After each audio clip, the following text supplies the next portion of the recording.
Hello,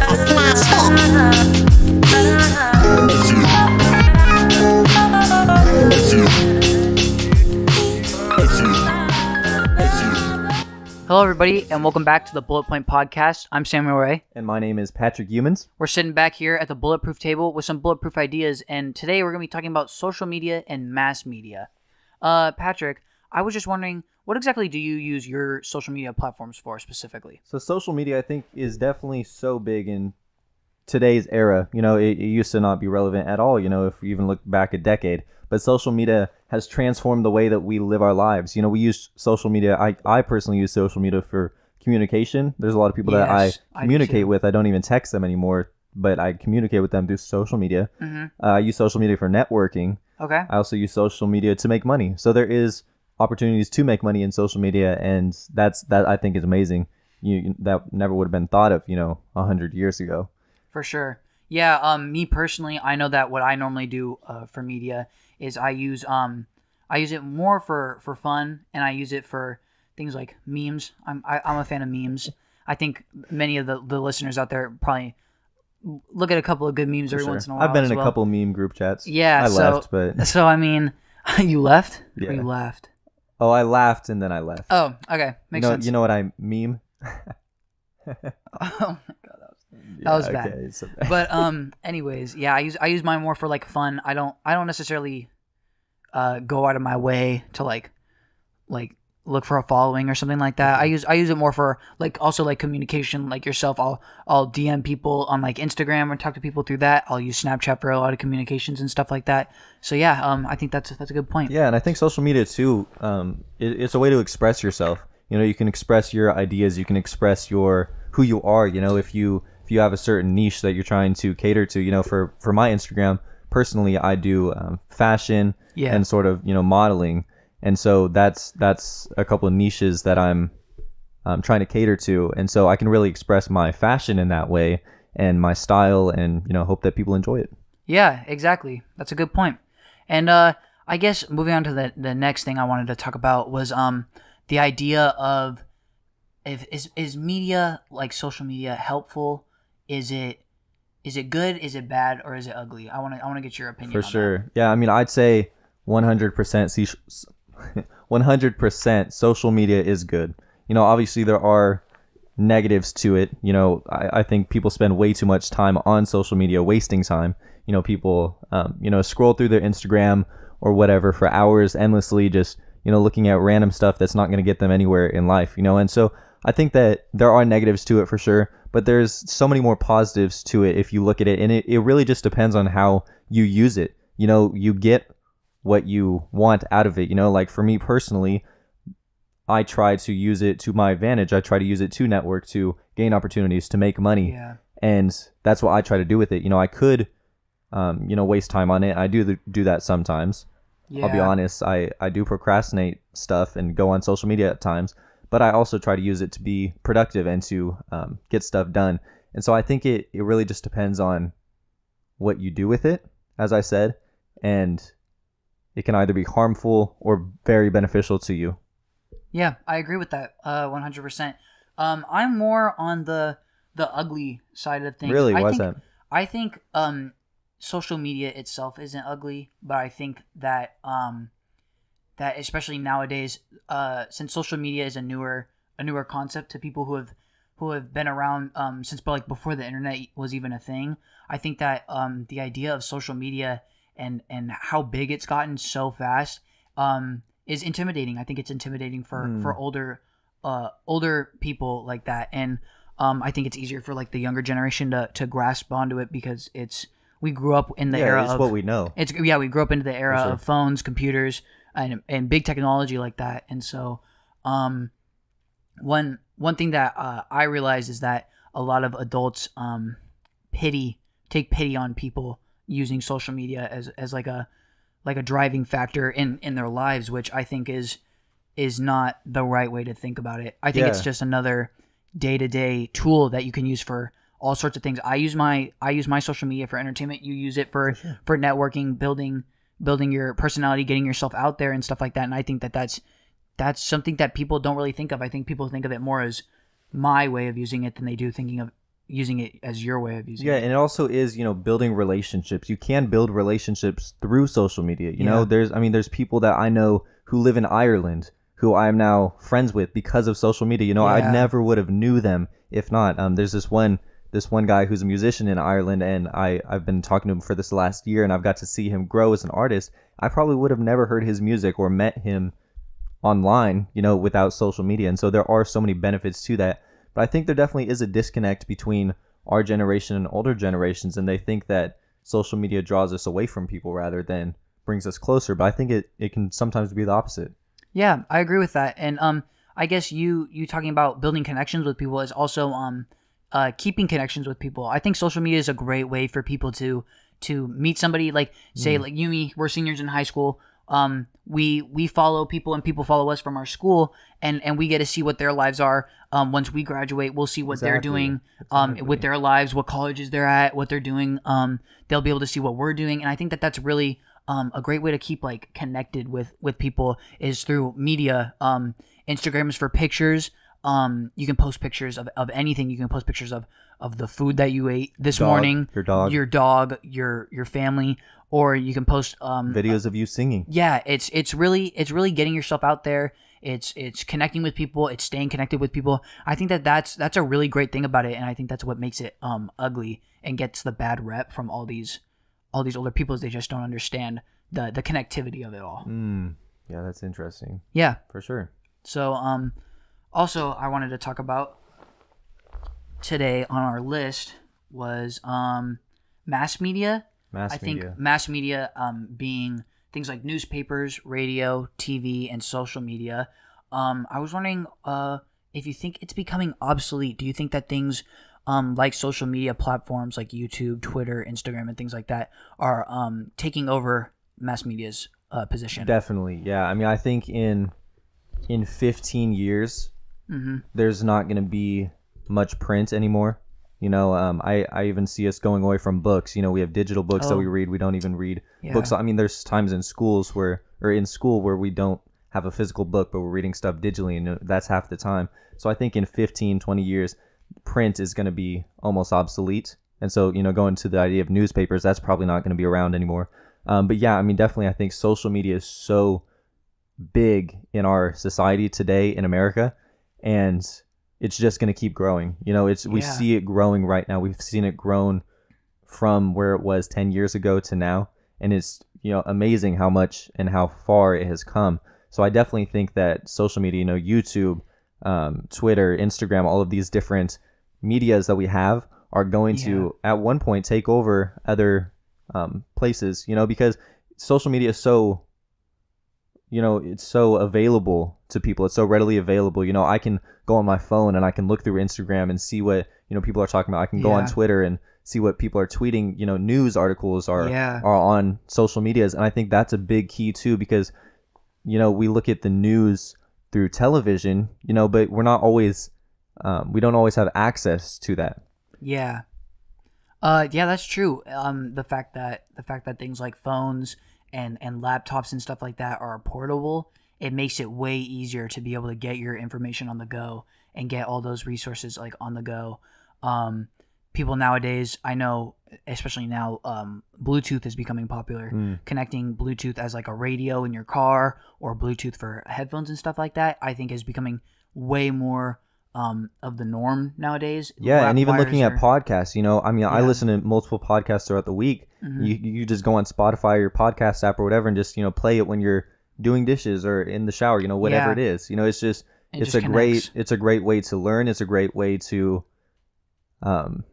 you listen to podcasts in the shower? I do listen to podcasts. I listen to the news in the shower. That's what I like to do in the morning sometimes. Interesting. Yeah. I never thought about that before. Yeah. Cool. But yeah, I mean, podcasts I definitely think are on the rise. I mean, so many people are doing podcasting. I mean, we're making a podcast now. Probably 5 years ago, we would have never thought to make a podcast. It's definitely, I would say it's definitely a trend right now.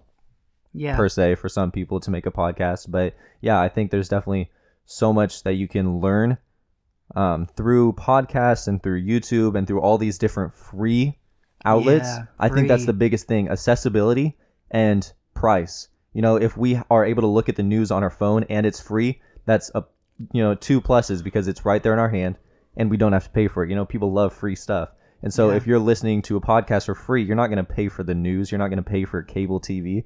So I think that TV, especially, on the rise, or is going down as Netflix and all these different, Hulu, all these streaming channels are on the rise, Yeah, I totally agree with that. I think, like you said, accessibility. I think that why would you pay a cable bill, when you don't watch a lot of TV? Yeah, and you can pay $9.99 for Netflix or whatever. Yeah, it is, for Netflix and get all these. I think streaming is huge. I know that my family not too long ago got rid of our cable and we got streaming, and it's a lot cheaper. You don't get as many channels, like, of course, and stuff like that. But you never watch them all anyway. Yeah, exactly. You don't need that much. It's almost excessive. It's not necessary. And so I think that like with technology, all these people like Amazon and Google making all these like things that are like Google Home. Oh yeah, those are huge. Amazon Alexa, right things like that. I think it's all to make things easier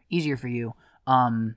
Yeah, I mean, people are lazy. They love not having to work if possible. Why do hard work when you can do this like easier work? Exactly. Instead of, especially with Google Home and Alexa, all this. I saw at the end of 2018 in December, I saw so many people advertising them, for cheap, too, and so many people were buying them because you can have it right in your home, and people love it. I talked to my mom, and she got one, and her mom got one, who's 60 something years old, and she loves it because it's just right there. It's easy. You can say, hey, what's the weather going to be like today, or play this, play that. Exactly. It's just right there and easy for you to use. It's accessibility. And then I guess one example that I was thinking of personally is how YouTube is. You can, in a way, you can find almost anything on YouTube. Yeah. You need to change a screw in some weird part of your house, like your heater. You can look up a YouTube tutorial for that, and somebody probably has something for that. You need to know how to build a couch by hand. Somebody probably can show you how to build a couch by hand. I've watched so many videos on that. And I think that's crazy. And you can't go on your cable channels and scroll through and look for, say, maybe the how to build a couch channel is playing. And it's so form fitted to you, because you can go and look for what you need, and it's there. It's there. Because you just type it in. It's so accessible right there to you. Sometimes I need to do stuff on my car and I don't know how to do it. Yeah. And I just look at it and there's a video, there's a video right there just about what I need to do to fix my car, and it's easy, Yeah. And there's 5 different videos on the same thing. I mean, sometimes you have to hunt for it if it's really specific, but you can usually find it if you take the time, and it's not that difficult. You can learn so much through YouTube. Yeah. And then that also goes back to your point of like how things on paper may become like not as needed anymore. I mean, because personally, I love reading. I read almost every day, but I do think that it is a lot harder to take the time to read, especially when your life gets busy. My life has been very busy lately. Yeah. And so it's a lot harder to take that time to set aside to read when I could just listen to something instead in my free time, when I'm in the shower, like I said, when I'm cooking, doing whatever, doing the dishes, doing the laundry, doing homework, I can listen to something and learn rather than dedicating all my focus to reading something. Yeah, that's a good point. I really like the points that you brought up today. And so some other topics that we're going to go over on our list today are I was wondering, what social media platforms do you think are going to take over these mass media productions? What are going to take over? Yeah, I mean, definitely YouTube, as we were talking about. That's a huge one. I think YouTube is going to be, it's already one of the number one social medias out there right now. Yeah, for sure. But I think that definitely within the next couple of years, it's going to take over completely television. YouTube, as well as, streaming services like Netflix and Hulu and all these different things. But at the same time, people are still looking for free ways. You can get a Fire Stick, and there's, people who get them, and you can watch stuff for free instead of paying for it. Exactly. And so even, I think Netflix and Hulu might not be doing as well because of that. But YouTube is definitely going to be huge in replacement of television. I think, perhaps you were talking about earlier, Twitter might be a replacement for some news articles or I think so.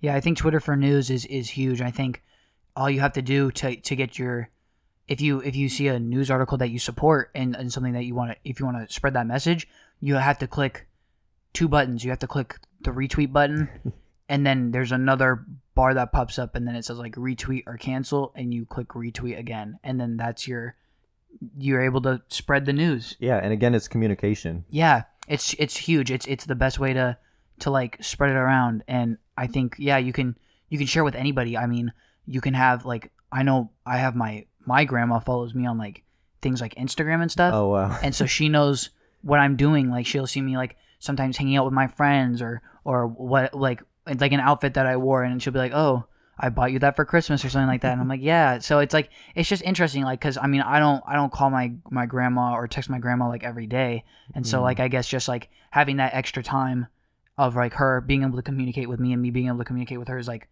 really powerful. I think. And I think that's an interesting point to bring up too, you know, going back to the idea of adults versus us when it comes to social media and technology, because, you know, your grandma, I'm sure, is getting up there in age. She is, yeah. I agree. And, you know, sometimes we see adults who hate social media, as you were saying, and they think it's terrible, but sometimes we see adults who absolutely love it. You know, I see my mom on Facebook and she's constantly, you know, checking in and all this stuff. My dad too, yeah. Yeah, I mean, it's weird, you know, some adults go with it and some just don't like it. You know, why do you think that is? I think everybody's more self-aware when it comes to change, and I think that when change happens, especially something huge like the internet has taken over. I mean, like when you say everybody knows what the internet is, everybody knows what the internet is. And so it's just that it became so big so fast. It started with these big it started with these computers that were the size of like rooms. Yeah. that were like calculators that were like the size of rooms, to now you have your cell phone that can take like really good quality pictures. It can call people, it can take videos and do video chats with people. You can do social media, all sorts of platforms like that. Is how fast we changed. That was in like 30 years. Within 30 years, yeah, it's we insane. Went from a calculator the size of a building to you having a calculator on your phone, you being able to talk to people on the phone, you being able to do all that stuff. I think the fact that it changed in such little time made, like, I guess people who weren't alive with that more nervous, if that makes sense. For sure, yeah. I mean, I think change is definitely difficult, and some people adapt to it and some people don't. You know, some people have a hard time adjusting to change, and you know, they like what they know and what's comfortable to them. You know, my dad, for instance, he's not really on social media as much, and he's not really into that, just because he grew up in a time where that wasn't relevant at all. You know, he grew up in the 60s and 70s, and in that era, you know, the internet wasn't even a thing. And so, you know, sometimes he sees us using social media and he's confused, just like why we would do that rather than, you know, living like they did back in their day. But it's a totally different time, you know, it's totally different just era. And so it's very interesting to see the differences between our generation and past generations, but, you know, still seeing some older people hop on the bandwagon of social media as well. Yeah, for sure. And I guess one question I'm thinking right now is, do you think that people would be as connected with others as they are now if social media wasn't around still? Do you think that if things like social media weren't created in the first place, that we would still be more in communication with things like family and friends and stuff like that? Yeah, I don't know. That's tough. I mean, that's really tough because we know nothing but social media. You know, we didn't live in an age where there wasn't social media. Mm-hmm. And so the connections that we have, we know how social media affects them, but we don't know how they wouldn't have affected them if social media wasn't a thing. But I mean, it's really difficult to weigh the differences because, you know, social media obviously does connect us, but it does draw us apart from each other. You know, there's been many times where I've been hanging out with friends and, you know, they were on their phone and distracted and not really engaged, or they're on the opposite side of that. I was on my phone and not really engaged. Yeah. I think we're all guilty of it, you know, not being totally aware and being in the space and the environment and hanging out with our friends. Sometimes we're on our phones, and I mean, a lot of times we're on our phones and we're distracted. Yeah. And so I think it can draw us away from people if we use it so much. But I think, again, it really just depends on how you use it and how you decide to spend your time on social media, because you can use it for good and you can use it for bad, as we said before. Oh yeah, absolutely. So if I'm hearing you correctly, you're saying if you use social media less now, you think that they would still be sociable, but if you think that if people are more used to social media like you and me in this day and age, you think that people would be less social because it got taken away from them in a way. I'm trying to understand your question. I'm a little confused, but trying to interpret it, I think, obviously if we just stopped social media right now, we would not have as good of communication as we did. Okay. There's multiple people, as I said, that I know across the country, across the world, that I keep in touch with because or by social media. And so if that was cut off, I would lose those communications. At the same time, I would perhaps be closer to those around me when I'm with them. I don't think that I use social media so much to the extent that it hurts my relationships when I'm with people. Yeah. But I think that definitely there are some people that does happen, where social media is so, relevant in their lives and they're constantly on their phones. And so it does draw them away from people. But it really just depends on the person. It's hard to say. No, I agree with that. I think that was a good answer for that. Yeah. I mean, that's sort of like asking, I don't know, if we didn't have cars, would we still get places? I don't know. No, that's a good point. Yeah, it's hard to think about. Yeah, it's different. I just think that's just that was an interesting question to me, just because of how apparent it is today, and how some people, it's still apparent for them, but they just don't accept it. Yeah, I mean, it's interesting to play that scenario in your head. Thinking, what if I grew up in this environment of the 50s, or whatever, trying to think about what that would be like. And it's difficult because there's so many differences. Yeah, like I know, for example, like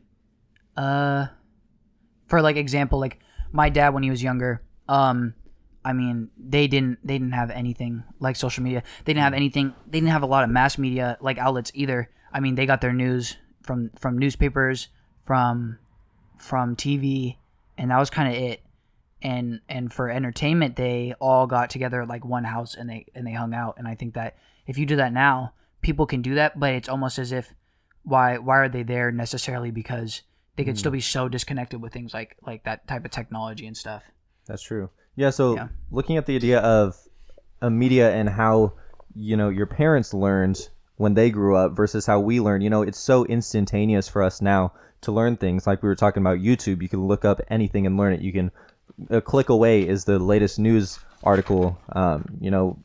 You can hear about anything you want as long as you look for it, for the most part, right?